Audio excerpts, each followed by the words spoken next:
All right, it looks like we are on Facebook. And hello to everyone, and to Facebook land who are watching.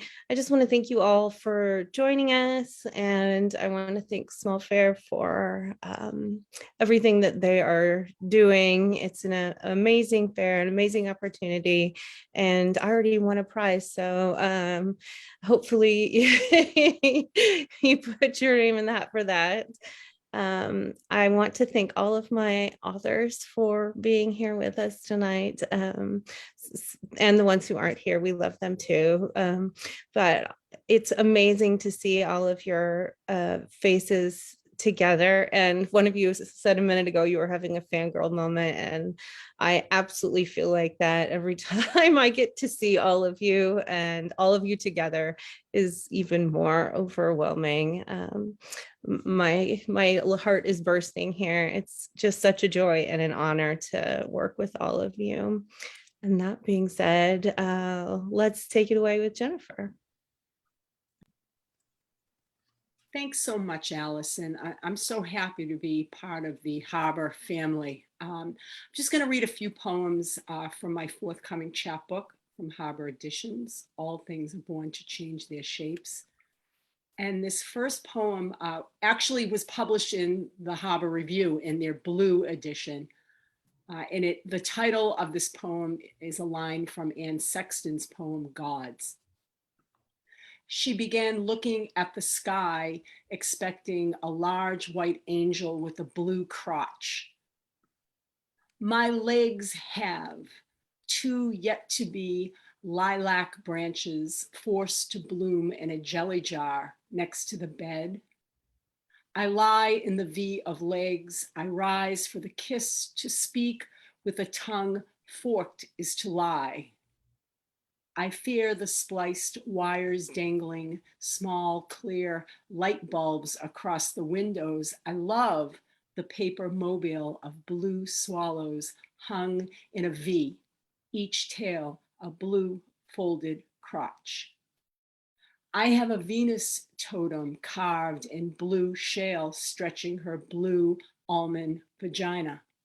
Yeah, I know the signs. Woad buds in the jar, milk seeping from their velvet suede stems I sliced, sour, dries up the lips.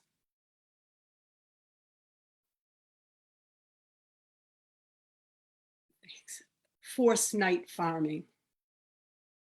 She was already awake, lying on her left, good for the spleen. I saw how her deep roots grayed throughout the night. The rhubarb crowns, she asked, did you bring them down to the laundry room? I said, I don't believe in forced night farming, and you know I hate the white bitter stalks, the red. She hoped to bake strawberry rhubarb pie. That's how I knew it was done, over. That berry looks like a clot, something passed, miscarried, and she's known me forever. She spoke in her Katharine Hepburn, the lion in winter voice, love me or leave me, little lamb. I'll never leave you, I said, I can't. Too soon for me having just emerged from my tomb. I asked her if she thought we were prone to be blue, a glut of old stuck Neanderthal DNA spiraling inside us like moons. Her face was still, unlined. I like my fruit cold is all. In the room deep in the corner, I thought I saw a ghost clutching a purple flower. The worst was waking to damp and crumbled sheets.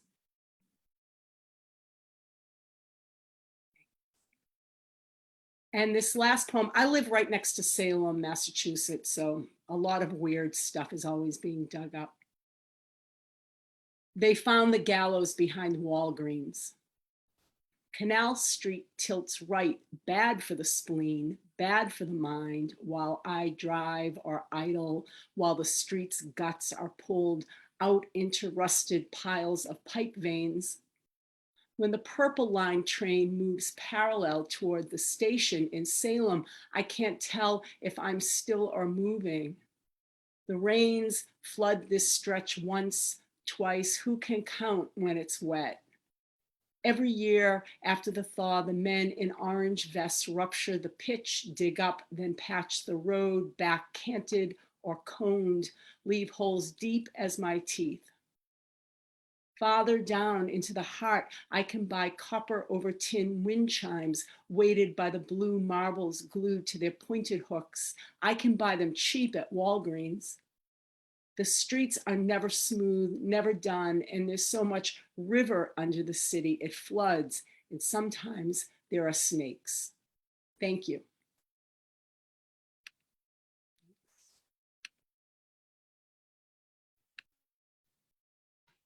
Hi, everyone. Thank you, Allison, and everyone else. I'm Leah Claire Kaminsky, and I'll be reading poems from my Harbor Editions chapbook coming out in early 2023, Differential Diagnosis from the Santa Anas.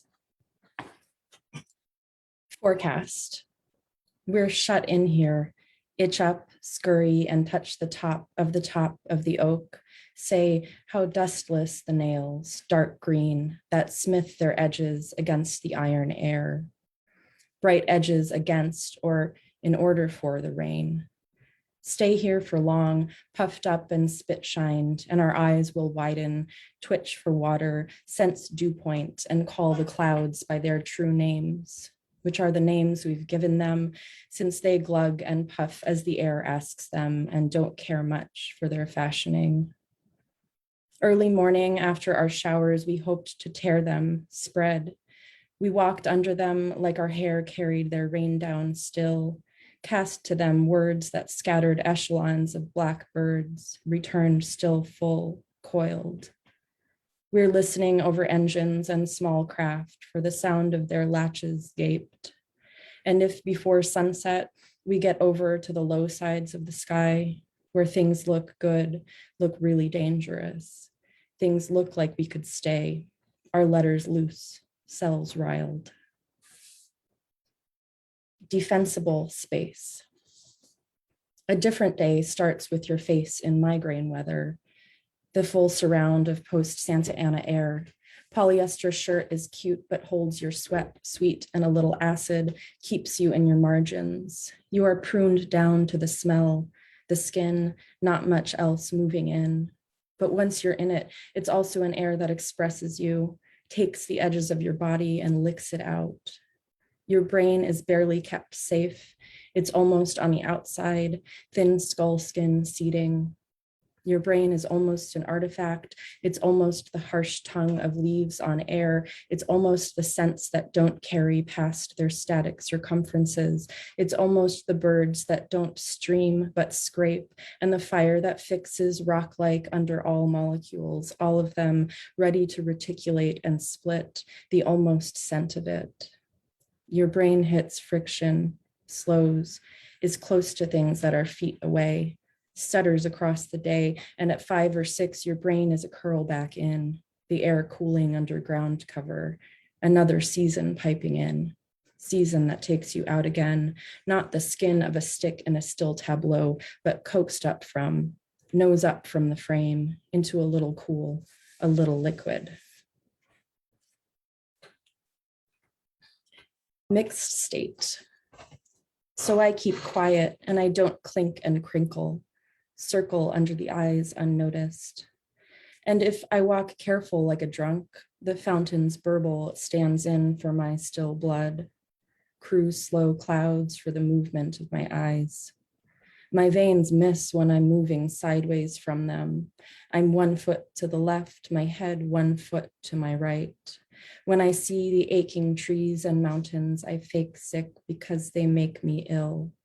Because I can't be there when I'm there, only illness makes me feel them.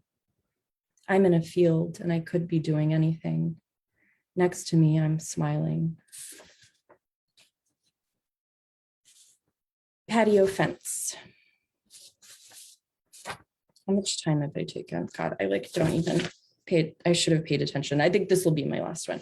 Patio fence. Use a lot of muscle lifting that fence. It's rotting at the post. I can't stop being seen. I'm glass, gray streaks on the blue sky, a bird crossing it, charged with what's in me. The plane in the back of the sky blinks like a drone. I come at the air. It takes me till the trunk is danger, the leaf is danger, the post is danger, in the air and no cover, sliver at the bicep. It cuts me walking in the air. I've sent shards ahead of me because the fuchsia blooms and faces down, sending itself with its orange-red trumpets into the earth, and thank God, everything else faces me, glows, possible instrument. Yellow leaf through open square of fence, leaf playing dead, bright yellow, and it's waiting, and I'm here, half full, the rest of me having been given. Heliotrope, fuchsia, coleus, geranium fists, holes in the body of all of us. Color holds, light leaves access. Thank you all again.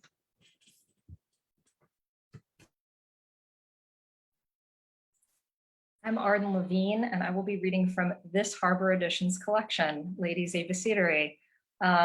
Just so that you can see, the illustration does go onto the back. It's pretty rad.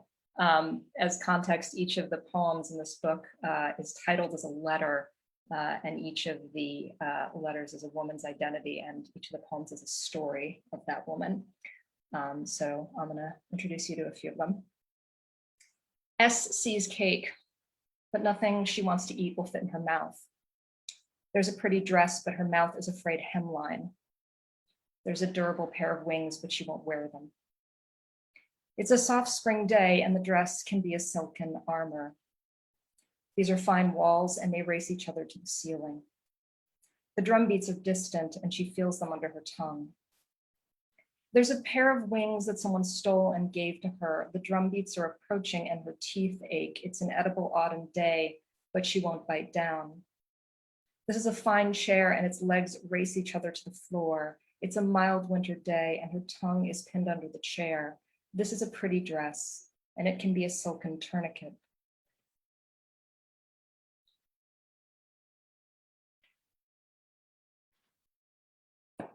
C and D walk by, smell like they've been up to, down to, everything they're into pressed together. Damp flowers clamp between layers, between hours, cool looks kill time. Their legs between their heels, their hips are, their trapeze, tightrope, trampoline, swing, stretch, smack, say, oh, they say, oh, oh, oh.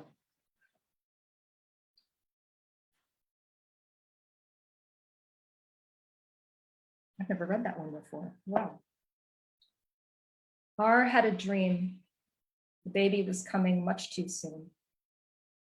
On hands and knees, thinking nothing would survive this, she also thought, if this were the last moment, how could she part from her life and leave behind her books? Her waking self thinks strange to be less concerned with dying and never meeting her child. She pulls a book off the shelf, reads aloud the words water, fear, and almost when they appear.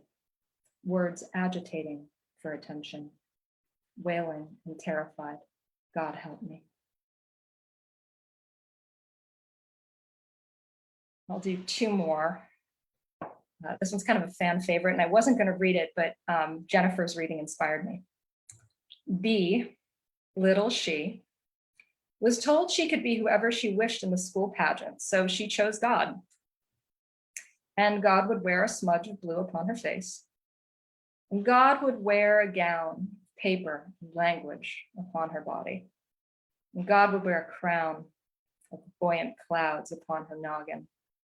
And in her throat, God would carry lightning, press it white and hard into attentive air, like teeth newly cut through tender gums. In the audience, attendants remark on God. So many times God pissed on me. Often, God has honed her hands wild like warring starlings. Twice, God briefly disappeared leaving me blind. Once, God vomited exaltedly into my cupped, supplicant hands. Amen. And I'll do one more. I'm just so excited to be here with you guys. Looking forward to all of the rest of the readings. F opens a beer on the first Sunday after Thanksgiving and tells everyone about this year's pies. How most of the customers wanted cherry and not the usual pumpkin or apple. And how orders flew in like insects through open windows.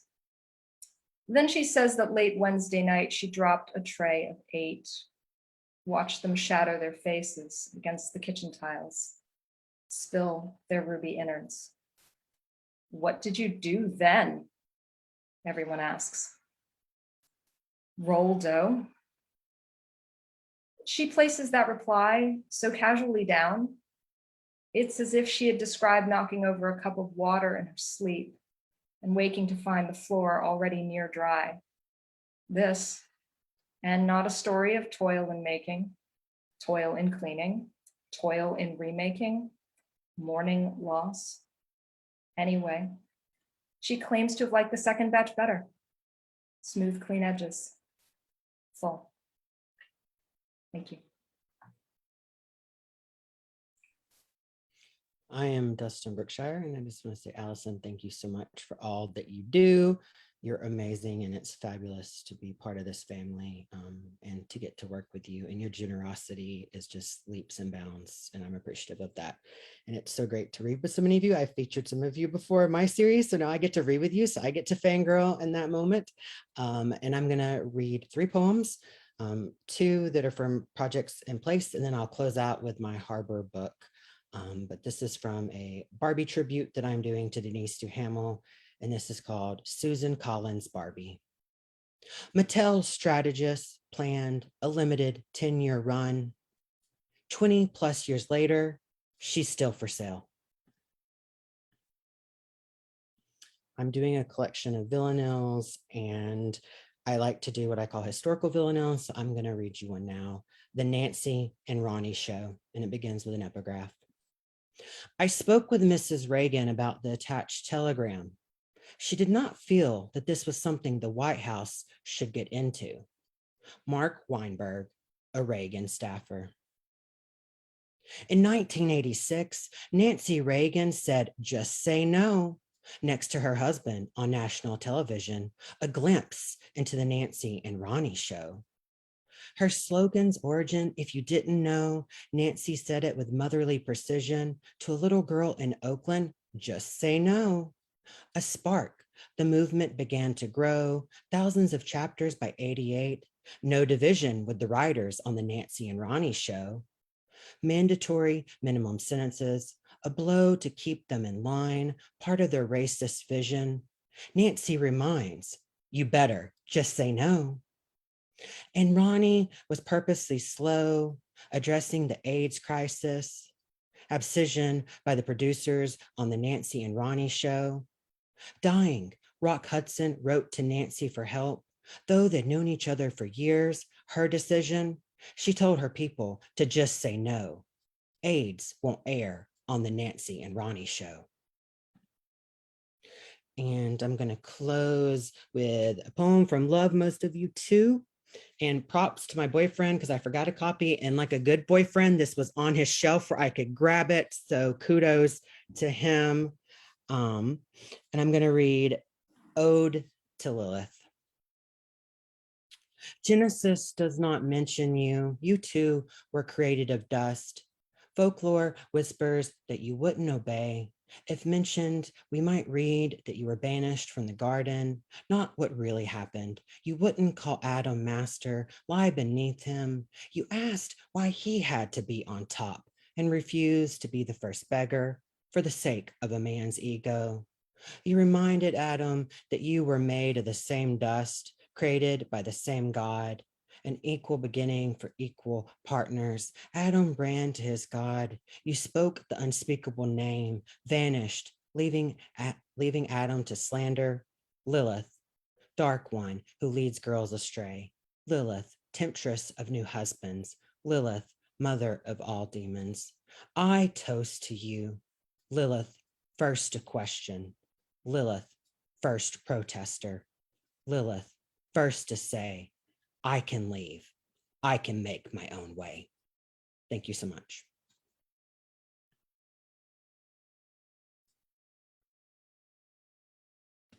Oh my gosh, I love this company. And not such a small harbor. So I had to dress in the awful color of green, I mean, on me, because shout out to Billy Rankle for the most gorgeous collage cover. I'll read a few poems from this collection, and then Dustin and Arden got me started. So I have a couple new ones I have to read. This side of August. Wouldn't it be just like our baby to come on a Sunday in August traffic, you mimicking Nurse Ratched and me relieved it wasn't my sister's cooking that spoiled the evening.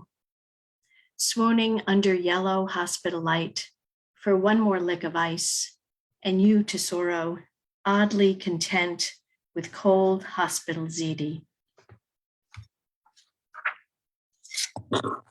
So much of the world inside. I dreamt I was slurping the world's mother water, river by river, pushing back breast milk, near where my daughter's first peeps passed through infant spit, sipped through the nipple, ready to read saliva, ready to read a mother's antibodies. I tell her, baby, don't let anyone suck the language of water out of you or erase the backwash inside. The world's waters, your mother's sacred, huge, outrageous rivers wrap you.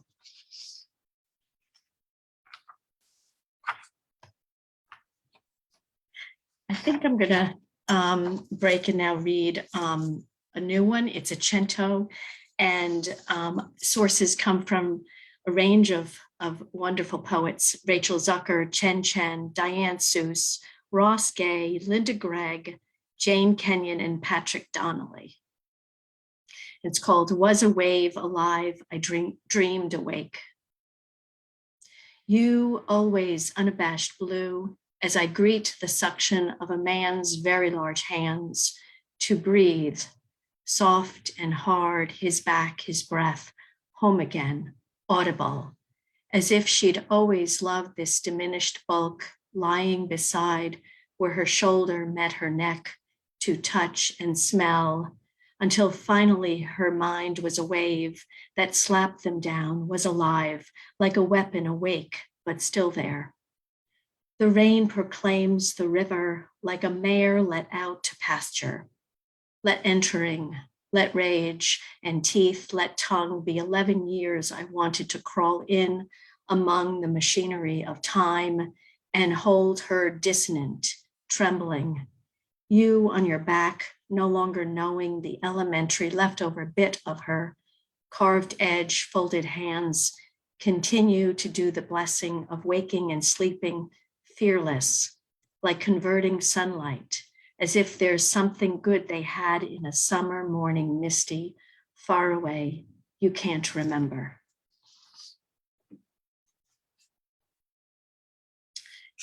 And I'll get back to Glint now. I've got the water theme going. And this is called As the Water Grows Dark. These, our bodies, like primordial jellyfish, dreaming with volume up. And I'm going to close also with the new one. This one, a shout out to Black Fox Literary Magazine. I love those ladies. And this one I renamed. I highly recommend their journal. Screw Freud. A train thunders through a tunnel. Fox scream, or was it the birds? Open one eye, make someone talk. Damn, you were of such consequence to me, she said, kissing her madly.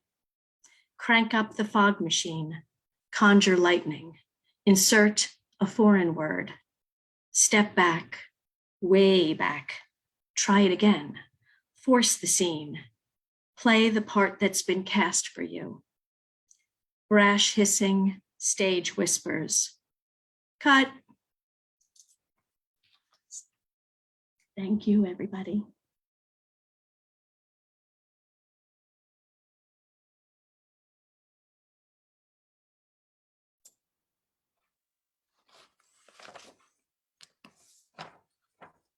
Am I up?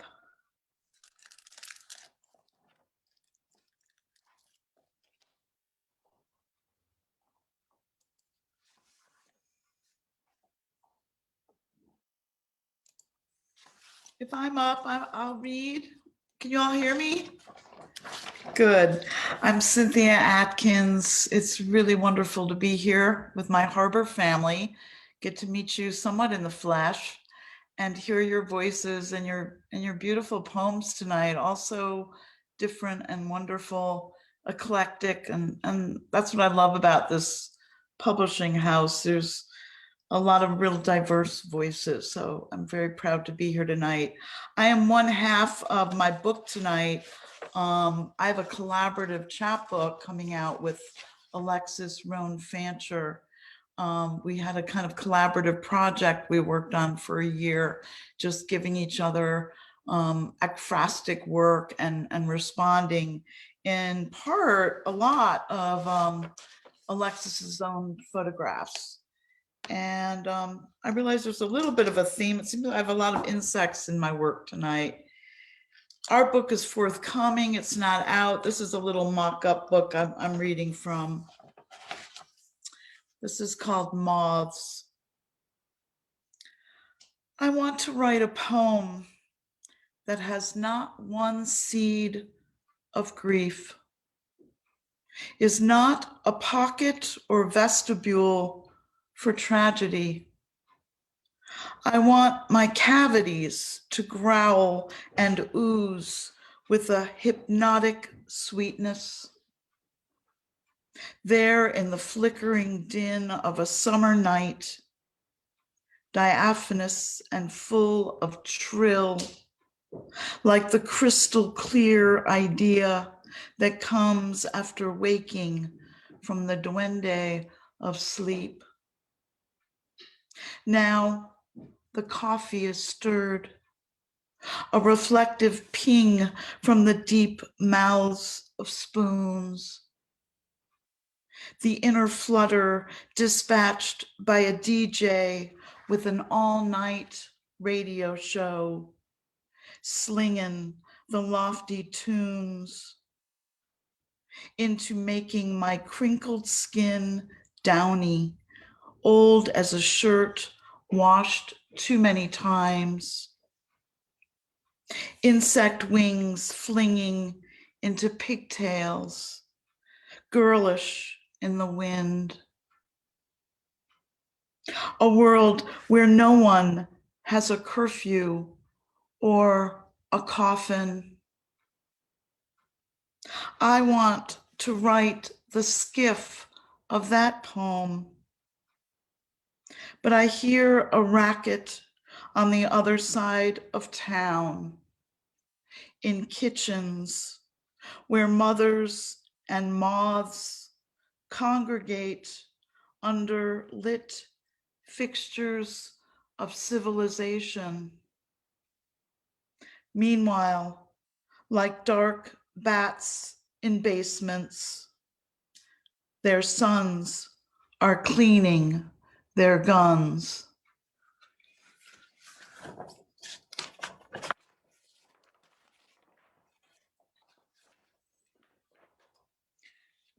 This poem is called Crickets. It seems to have kind of a Ars Poetica theme tonight, maybe writing about writing, and bugs, insects. I have a thing about crickets. I don't know what it is. I think they are somewhat of a muse for me. I think they're the way they can fill a sky with, one little insect. It just kind of amazes me. Crickets. In all these days and years, the only thing I've learned is that a poem needs an engine, not a newscaster with ski slope hair, but colorful sweaters from old dead ants, penumbra of dust motes, crumpled Kleenex, the frayed edges of gossip. A poem is about all the things that happen in the meantime, while you were airing the pillows, driving a carpool, all you missed staring right at what the future knows that it won't tell you. There is a radio dial we can go and listen to all of us breathing together, rubbing our chasm of souls in an all-night diner. A poem needs magic, a bell, a hammer, a noise inside a noise. Never the same thing twice.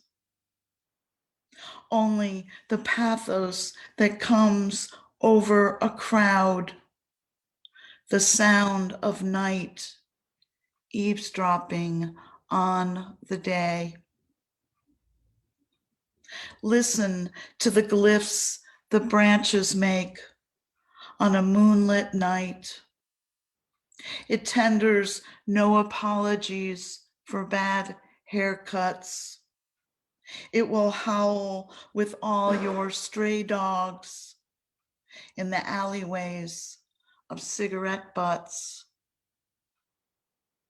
A poem needs an engine, not to be sedated as arts and crafts, the glue made with water and flour. No, it needs the wheels to spin in the dirt where someone is kissing for the first time. It needs a wine glass stomped on at a wedding, even if it ends in divorce. I'm going to end with one more poem. And I wrote this poem just a few weeks ago when the war started, and it was published last week. I appreciate Michael Sims publishing it very quickly in Vox Populi, called The Last Cricket Standing. No wind is too cold for lovers, Ukrainian proverb. Are you the tiny creature taking up the entire night skies? Our private garage band teasing us with longing, as if silence were a dance on a magnetic field. Lyrical, diaphanous creature, you're the essence of all the good sounds. Dishes clanking, saxophones, laughter. This trill is the opposite of a tea kettle shrieking, not at all the siren's pitch of warning just before a building is level bombed. The opposite of a gunshot, the endless echo. You're the hieroglyphs we work to understand. No misgivings, prick spur of our pride. The sandbags buff March winds. You are the old ladies whispering under kitchen lights. The earworm singing to pajama-bottomed teen boys, tapping chewed pencils on school books. You are pulsing in the hips of the couple fucking in the next room to the next room of the dead. From the last blooms of August, sunflowers rise from the ashes of our ancestors. The women are lighting Shabbos candles with Molotov cocktails. A baby is passed to arms on a train, looking for the sound of peace in a song, breathing.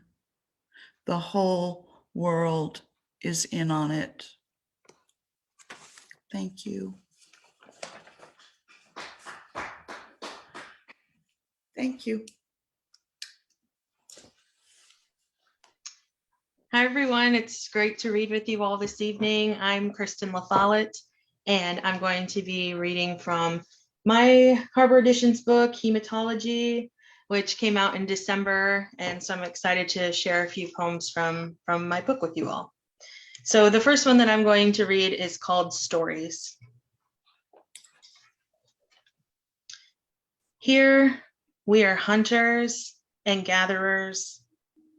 There's a boat upside down in the sand, and because I can't see land across the water, I think it must be able to take me to the other side of the earth. Our words, songs from a hymnal, lift like wood smoke as our hands collect moths from the air. Around a fire, I smell eucalyptus and lemon oil, and I think I was made for the plants, the cinnamon fern and June grass. While taking shelter from the rain, someone asks how the funeral was. My sister, their friend. I want to say I wish you had been there, as we talked about her love of oranges, told stories over trays of vegetables and cold salads. Instead, I said the music was loud and beautiful, just as she would have wanted. I think of how her body would have thrived in this heat skin, like an apple absorbing water, our hymns lifting her up out of the fog and wildness inside of her.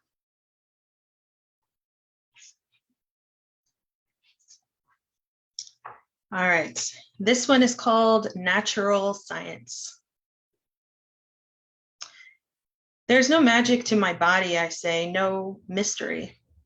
I feel fine. I'm still young, although the white-gray strands that have extended from my scalp are a diagnosis all their own.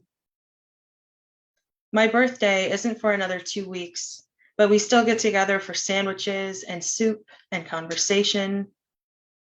This time of year is usually embedded in snow, such dry air, but we walk under umbrellas and awnings to avoid the rain. This is not what my body is used to. How can my brain signal growth in my core without proper cold? I can't explain my biology. I'm just passing through. I don't want to apologize for not giving you more than just me. I don't want to, but I will, and I might even mean it a little. This one is called The Idealist. If you are not yourself, I don't know how to prepare your body for the flood. My own nature prohibits me from accepting the rise and fall of your sentiments, your expression more mourning than myth. I don't know how to tell you my own flesh is groundwater, and I don't know enough of the world to fear abandonment or solitude. By nature, I have too much self-awareness. By my humanity, I only want you to see me and the items I've collected in the palms of my hands. Anger and the warm bodies of men, cerebral hemorrhage and compound fracture, a burnt orange dress with flowers around the collar, pages from a phone book with a blue cover and wounded bicuspids and milk teeth with clenched jaw. With my fingers wide open, I can show you these and remind you that I am always the stalk collecting rainwater from the sky. All right, one more. This one is called Inheritance. At work, I wore a black polo, and you would come in every couple days, buy packs of gum, browse the aisles of pens and highlighters, talk between customers while I pulled reams of fluorescent paper from the supply closet. We were young and childless, but you began bringing up taking the boy in as our own, the idea, an organic and slow growing seed. I had known the boy since he smelled like baby oil and so much new skin, and even then his face was so much like yours that he could have been yours. I think I loved him, but I couldn't help wondering about my own hands coated in peeling glue, barely able to hold on to birdshot or wasp. My nature has always been to oppose change, a new reason or thought to correspond to each organ in my body, scapula to spleen and white cell to white cell. The truth is, I always loved him, but in the end, he was someone else's, and really, I guess he was always someone else's. Thank you.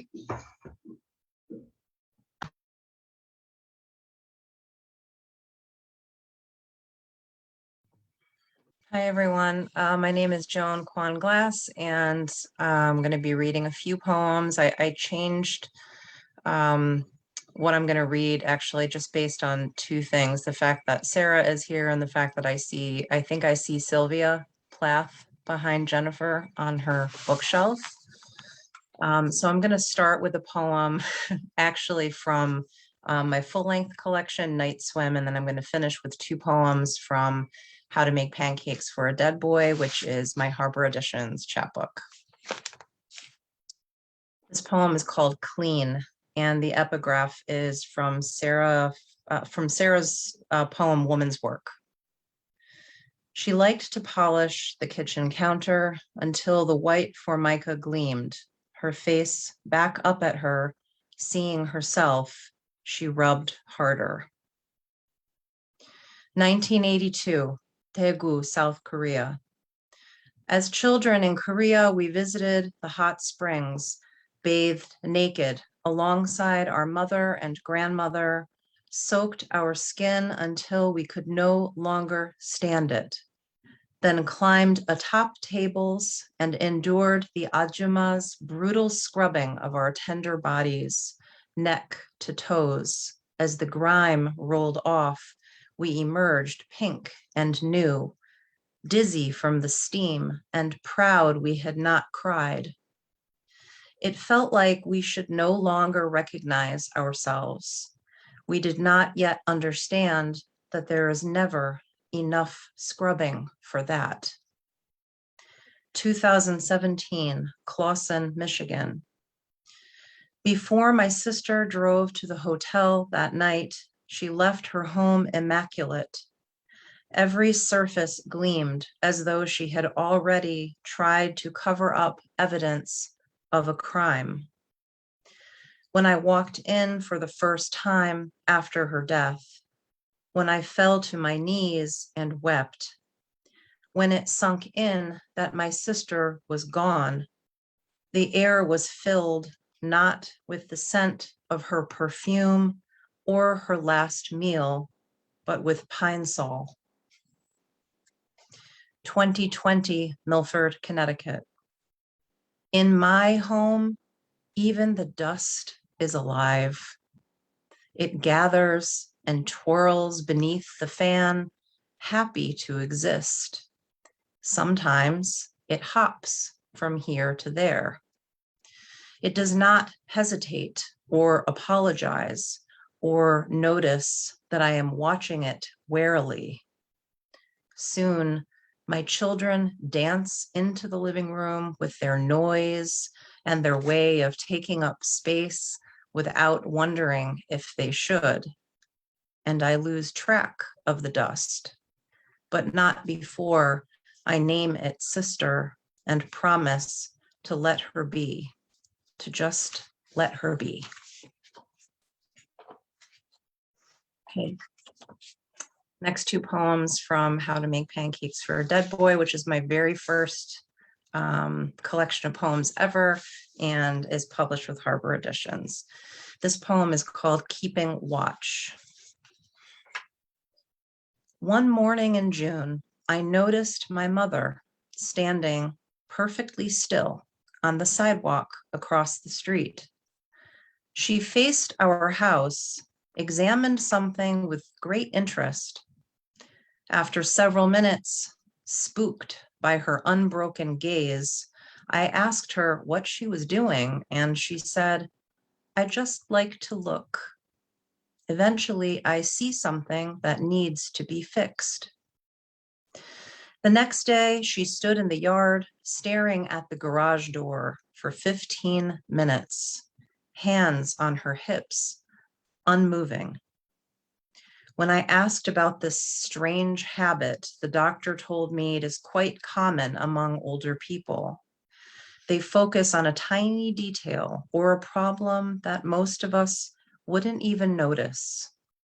The world becomes smaller, limited to their immediate surroundings. Everything in focus magnified. Frankie, if you were still alive, I'd shrink my world down and keep watch. Grandma and I would set up camp in your bedroom, bring a small light and leave it on all the time. Even at night, you'd be the only thing in view. Eventually, I would see what needs to be fixed.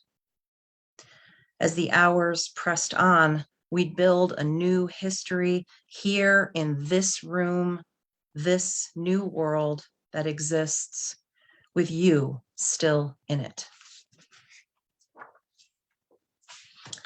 The last poem I wrote for my daughter on her 11th birthday. We went to Paris and it was as magical as you could expect. And age 15 is a little bit less magical. So I'm going to share this poem, Paris, June 2017. What I remember most about Paris, the summer my daughter turned 11, is not the view from the Ferris wheel outside the Louvre or the intoxicating aroma of Ladurée macaroons along cobblestone streets. It is not wandering the corridors of skulls beneath the city or cruising the River Seine.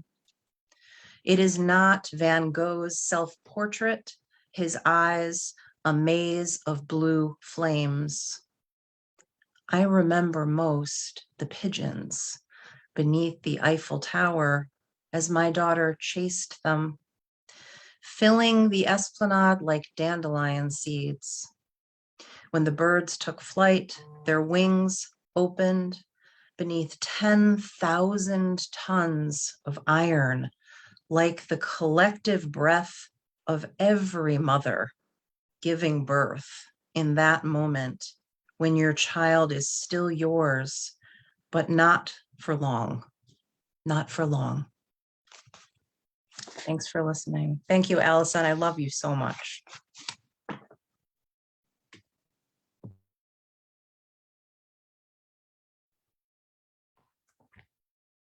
And what a segue into reading poems about your children. So it's great to read with everyone again. Some folks for the second and third time, and it's always good to see you. And since a particular one of you is in the audience, Dustin, this is for you, buddy. This is You're a Witch. I told my son, you're a witch if you want to be, but do your best to be a good witch. And if you find the right dark magic, please don't tell me about it. Show me. Got to do it when I see Dustin. All right. This is She Is Enough to Break Open Any Atom.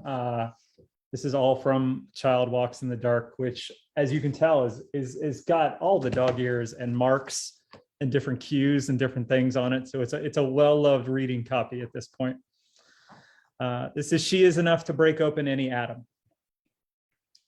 I told my daughter she is enough to break open any atom, but I'm sure she'll figure out a way to peel back the world like a clementine, that she'll floss her teeth with the white veins of the world, that she'll get to choose whether or not the moon is ours forever, or just the cap of the acorn that is blown off when gravity gives in to the rest of the universe. I told my daughter she could ride the ocean whenever she pleases, and she responded that she might be the ocean. And I've yet to argue with her about any of that. And then this one, and then I've got a closer that I've got to read because it was my wife's birthday yesterday, and so we gotta bring that back in. But this poem has grown on me so much as I've continued to read it, and has become a fixture in any Child Walks in the Dark readings. And it's just so much fun to read. This is That Coal. I told my children that coal was a mountain fever, that men had ridden the blood of the mountain into the valley and then flooded the valley so they could pick up the paychecks off the dead bodies that floated there. And those bodies that felt the rush of cool water before they expired, they were the lucky ones. And that coal in America is our fourth saddest slaughter story. But for some reason, very few people have had to answer for the body count. So if they really want to, my children are welcome to tell anybody that manages or owns coal to fuck right off, because language is important. And I don't want them wasting those words on anybody that doesn't deserve it. So children with profanity, if they use it the right way, it's just fine. Anyway, so yesterday was my wife Emily's birthday, and Colleen Carney, Drunk Monkeys, was nice enough last year and this year to publish a special birthday poem for her each of the last couple of years. So this is Emily as she turns 39, and thank you everyone who's read before and can read after. This is any night you get to do just poetry. That's a good night. Emily as she turns 39. It's unlike what I imagined would happen at the end of winter in Ohio, where the water is shallow and frozen. The thin metal of the beer cans posing in ice near the shale towers our children built during the first faux spring day. And inside, Emily is yawning with her phone in her hand beneath a blanket in front of the fire, looking up if we can afford to join an indoor pool. That chlorine would break the bars off the season, but members keep auctioning off their cards at 7 times the value, and this really pisses her off. So she lays down to fall asleep, to be suspect in her dreams about anyone with real money. She really fought to get that gas log set fixed up. All it takes is one hair left near the fireplace, and I can swim in Emily. I keep moving so that I can find her in the places that have lost action. It's stark. Those places groan without her. They hold debris like spring isn't coming. Their posture guards against the good spasms of she could return in a blink. Emily in a swimsuit, moving her shoulders in her favorite way, rolling through the warm water and hearing nothing of the world. I think I'll pay, but not to those people. She prefers the ocean anyway. The salt clings to her the same way I do. Thank you, everybody.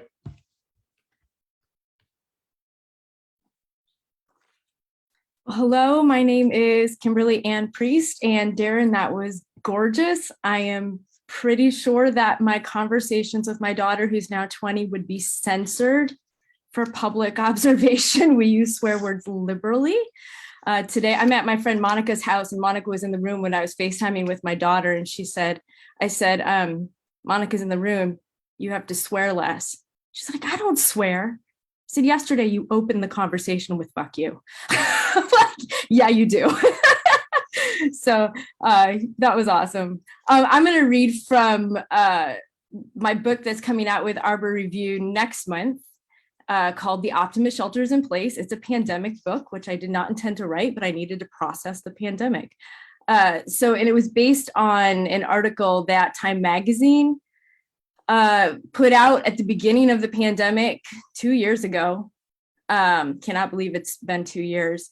And it was called COVID-19 is Making America's Loneliness Epidemic Even Worse. And the epitaph in the book is loneliness can be uniquely uncomfortable to talk about. So this book is about the pandemic and also about loneliness, which I was definitely feeling when this started.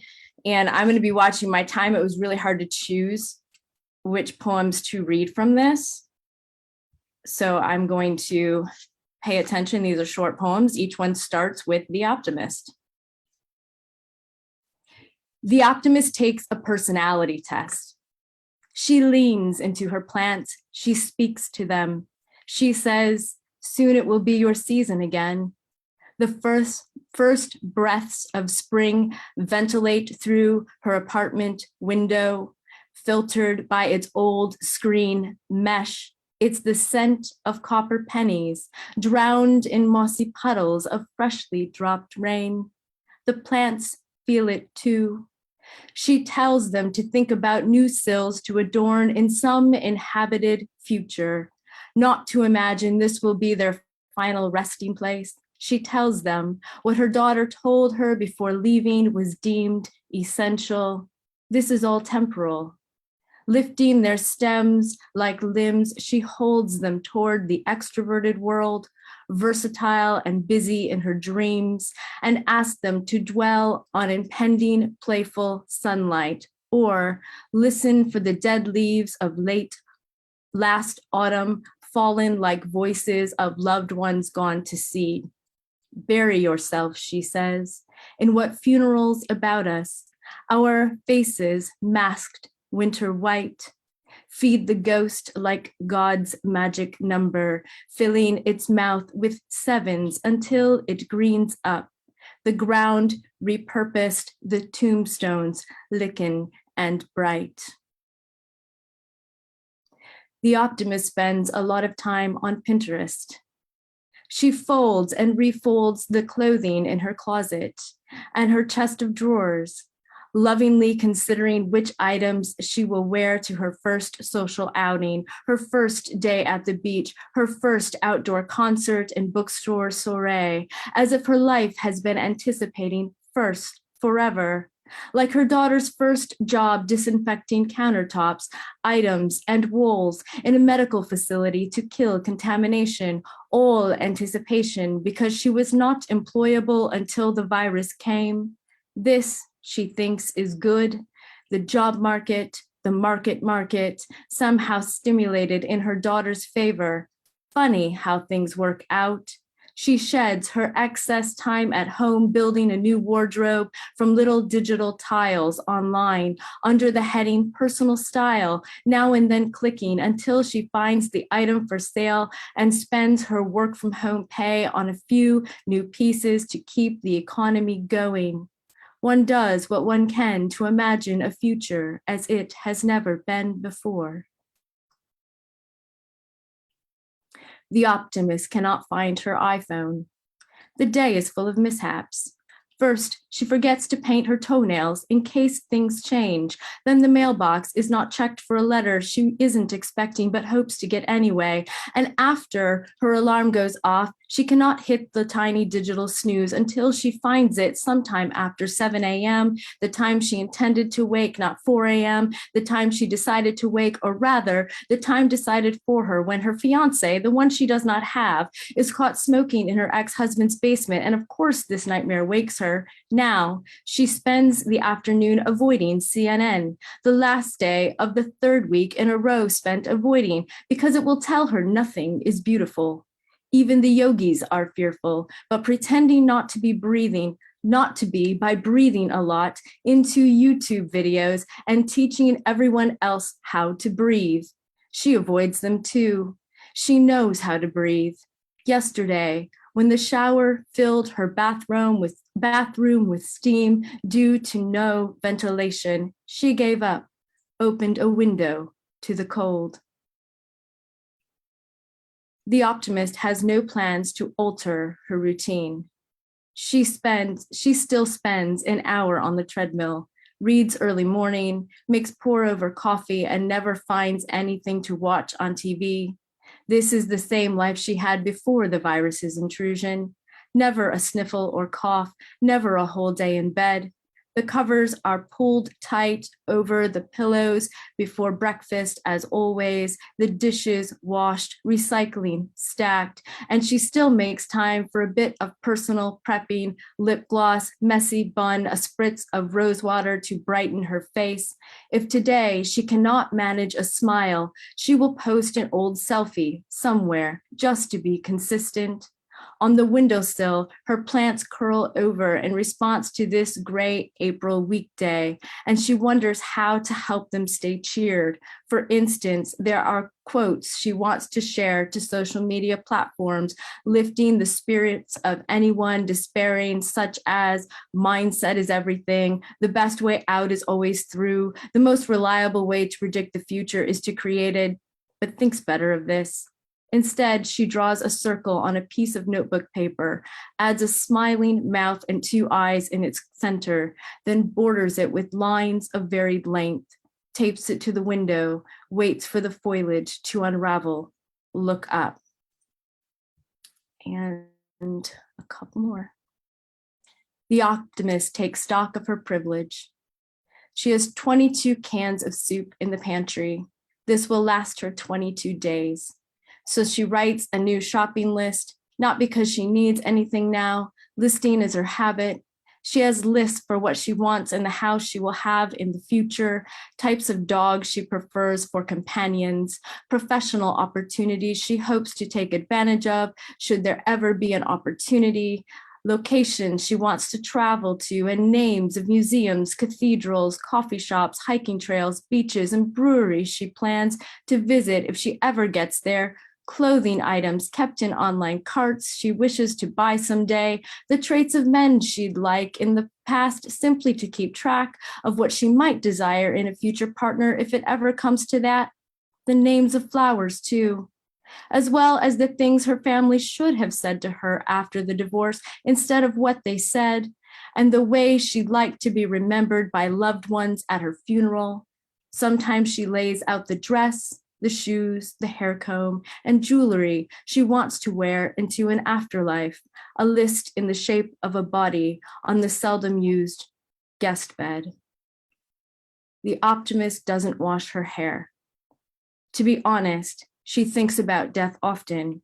Each time a leaf falls, a bell rings, the sky clouds over but does not rain. They call it a plague. And now she wishes someone had listened when she told them her story, most of it about conversation, conservation, for instance, going nowhere. She decides to shower daily, but not wash her hair to save shampoo and avoid the damaging rigors of washing. There are so many ways to be violent when trying not to be violent. Last month, she reads, there were 4,000 suicides in this country alone. These facts keep her mind busy. At the University of Michigan, NODA was created to ensure everyone died with someone at their bedside. When her grandmother departed several years ago, a granddaughter was with her, just one. A veteran in Portland, Maine is working out his traumas with poetry. She reads, after his wife has left him, a little boy clinging to his arm in a photo puts her mind at ease. How convenient her apartment went out there, the dying. How American avoidance, realities we don't have to believe because they are unseen. How lucky is a universe not biblical in its workings. If a death angel passed by our doorpost looking for blood, he'd find plenty on the bath towels, the kitchen towels, the bed sheets, the floor. Thank you. It will be out next month.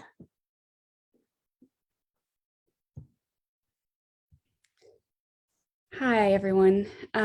So grateful to be here. Really love Harbor and all of you. I'm mostly going to read new work, but I thought I would read one piece from Bright News of Gladiolas because what the hell, AWP is coming up and I have this conversation every single year at AWP. Not all men. He isn't sexist, you say, just an old lech. He loves women. It won't stop raining. There are awful blossoms spread eagle on the road. White bloom panties so prolific, you'd have looked at it and thought, now there is a man who loves women. The call is coming from inside the house.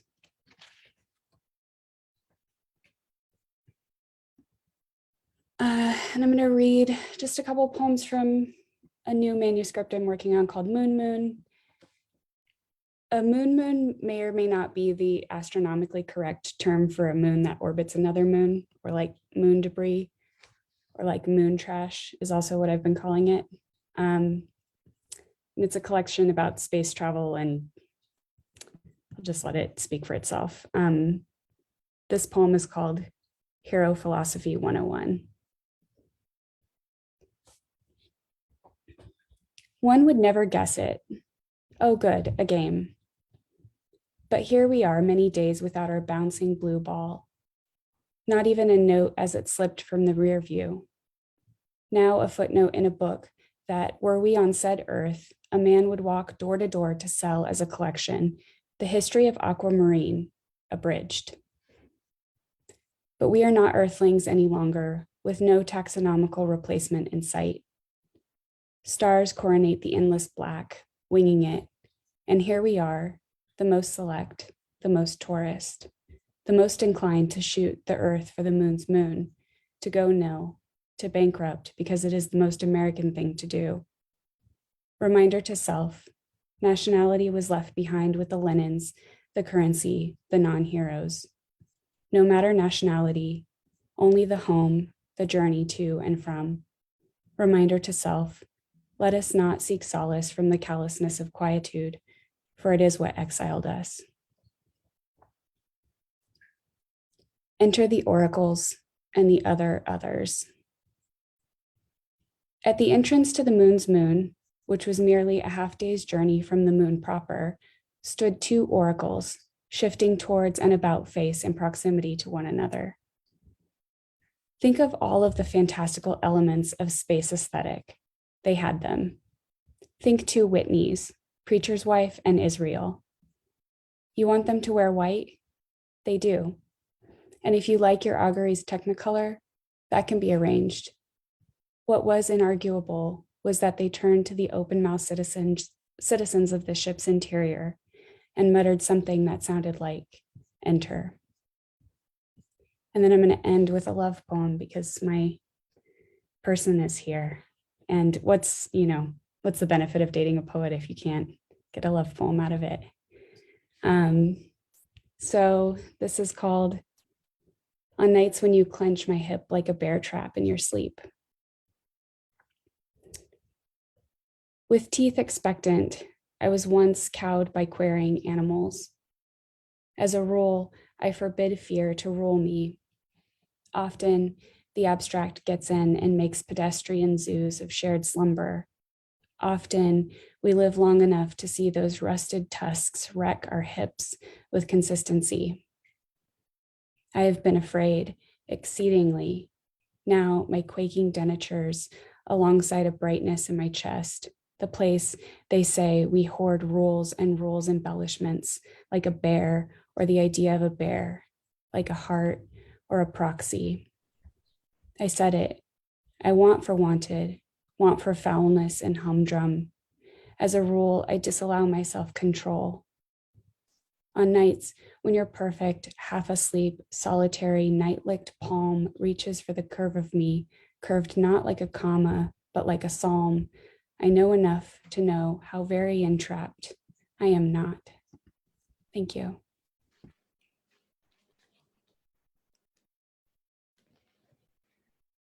Hi, I'm Sarah Freely. It's lovely to be here with all of you. And I just have to say, I love that last poem, July. One of the most fun things was looking at your person while you were reading it. I think that's your person there. And that's a lovely thing. Zoom people talk about how it keeps us apart, but you couldn't see this any other way except for on Zoom. So I really love that. So thank you very much for that wonderful experience. That was great. Anyways, I'm going to switch things up and read a couple of very short prose pieces from my chapbook, that was published by Harbor Editions. I think it was the first one that you put out anyways. And I have to say, Allison, it was such a pleasure working with you and your team.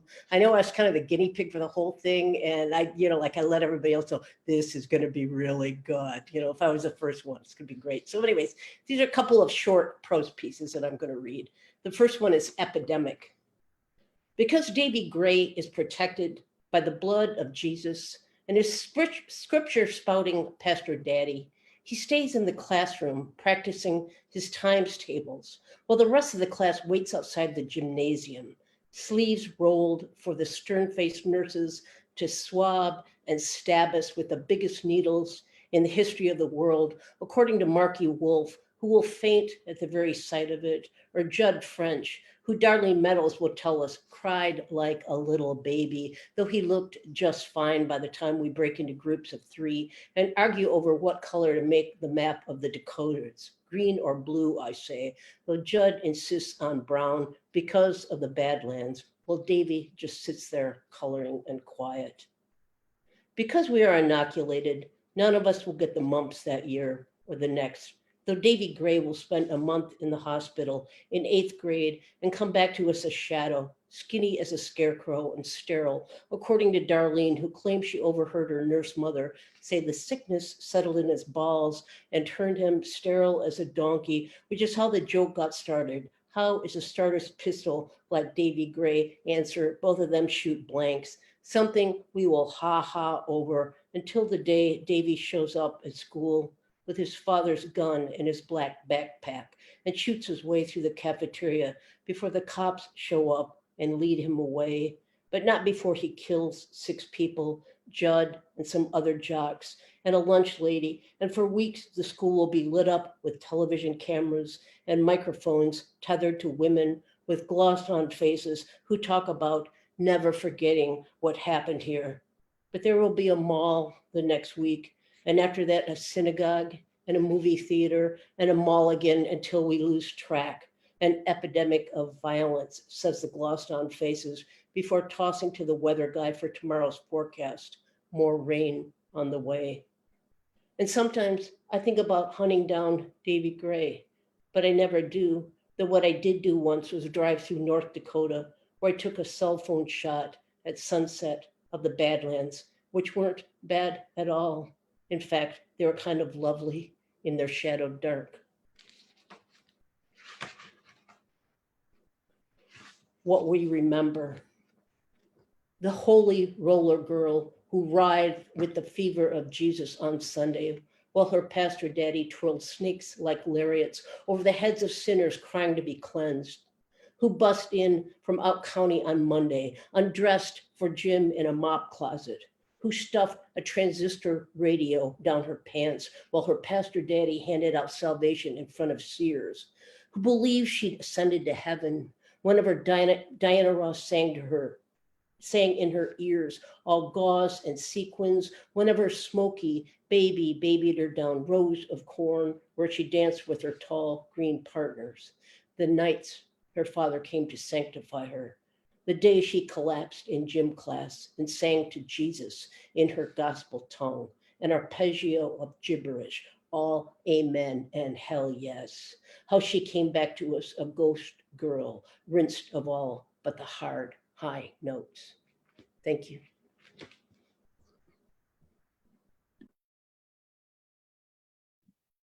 Thank you all so much again for coming and for watching. And I think I feel a little emotionally, even more than before, overwhelmed at having you all here together. And Sarah, for going last because you were first. It just sort of makes everything feel full circle. And I think Sarah and July all the time in my mind for being the guinea pigs and getting us started here, and really I think setting the tone too for what was to come, and how I wanted everything to kind of to look and to go, and just all of you.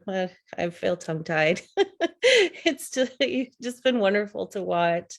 And again, I'm so grateful to all of you. So thank you and good night to all of our watchers.